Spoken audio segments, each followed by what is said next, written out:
Hi friends, வாங்க இன்றைக்கி நம்ம வீட்டு ஹோல் மெனு என்னென்னு பார்க்கலாம். இன்றைக்கி நிறைய பெரிய வெங்காயம் வதக்கி போட்டு ராகி ரொட்டி சுட்டிருந்தாங்க. அவ்வளோ டேஸ்ட்டாக இருந்தது. இது சும்மாவே சாப்பிட்டுக்கலாம்.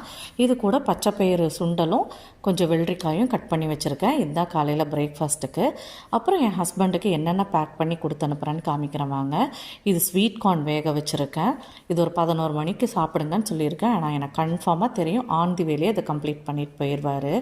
அப்புறம் இன்றைக்கி சாப்பாடு பார்த்திங்கன்னா குதிரைவாலி அரிசியும் நம்மளுடைய நார்மல் சாப்பாட்டு அரிசியும் போட்டு சாப்பாடு வச்சுருக்கேங்க. என்னால் சோறு சாப்பிடாமல் இருக்கவே முடியாது. அண்ட் சிறுதானியம்லாம் சாப்பிட்றதுக்கு ரொம்ப கஷ்டங்க, முடையாக இருக்குது.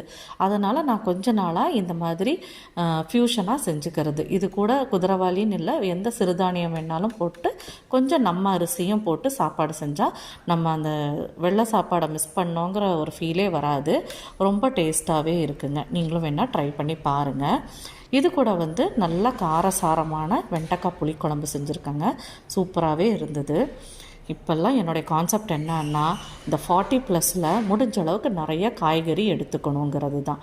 இதில் கார்ப் இருக்கா, மினரல் இருக்கா, ப்ரோட்டீன் இருக்கா, லொட்டு இருக்கா, லொசுக்கு இருக்கா, இதெல்லாம் எதுவும் தெரியாது. காய் சாப்பிடணும், அது மட்டும்தான் இப்போ என்னுடைய கான்செப்ட். அப்புறம் பார்த்திங்கன்னா முட்டைக்கோசும் முட்டையும் போட்டு பொரியல் செஞ்சுருக்காங்க. எப்போவுமே என்னோடய ஹஸ்பண்ட் நைட் கொஞ்சம் லேட்டாக வர்றதால கொஞ்சம் ஏர்லி டின்னர் எடுத்துக்கிட்டோன்னு நான் எப்போவுமே டின்னரும் சேர்த்தே தான் கொடுத்து அனுப்புவேன்.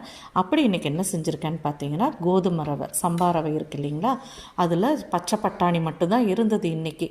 அதை போட்டு உப்புமா செஞ்சுருக்கேன். இது கெட்டு போயிடுமான்னு கேட்டிங்கன்னா கண்டிப்பாக கெட்டு போகாதுங்க. ஏன்னா நல்லா மூடி போட்டு வேக வச்சுட்டு ஒரு சொட்டு தண்ணி கூட இல்லாமல் நல்லா வதக்கி எடுத்திங்கன்னா அந்த மாதிரி உதிரி உதிரியாக சூப்பராக வரும். இது கூட இன்றைக்கி தயிர் கொஞ்சம் எக்ஸ்ட்ராவாகவே கொடுத்து அனுப்புகிறேன். ஏன்னா அவர் மத்தியானமும் சாப்பிட்டுக்குவார், அப்புறம் உப்புமாவுக்கும் வச்சு சாப்பிட்டுக்கலாம். இப்படி டப்பாவாக எல்லாம் அடுக்கி வைக்கிறதுக்கு ரொம்ப நல்லா இருக்குதுங்க. ஆனால் இதெல்லாம் திரும்ப நைட் கொண்டு வருவாங்க பாருங்கள் கழுகுறக்கு. ஷப்பா! பிடிச்சிருந்துன்னா லைக் பண்ணுங்கப்பா. தேங்க்ஸ் ஃபார் வாட்சிங்.